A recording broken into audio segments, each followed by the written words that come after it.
Are there specific microbes associated with preterm birth? I think that's something that we're really still trying to understand. I think certainly people have been able to do some investigation and show that long before preterm birth happens, there are different women who have a preterm birth are more likely to have a different profile of a microbial profile than women who go on and have a term birth. And I think obviously those investigations are still ongoing, but I think the data that are out already would really suggest that that's the case. Are cervicovaginal microbiome and metabolome different before the onset of any symptoms? So I think that's an excellent question. I think so much of this work is still really in its earliest stages.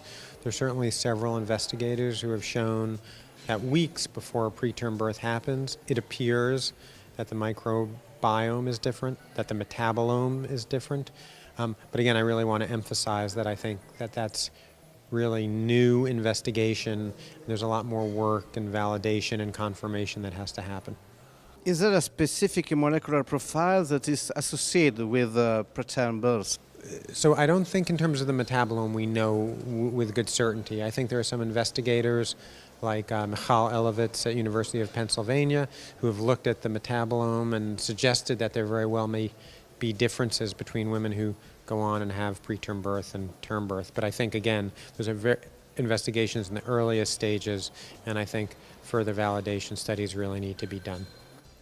And what about therapies and surgical treatment for prevention of preterm birth?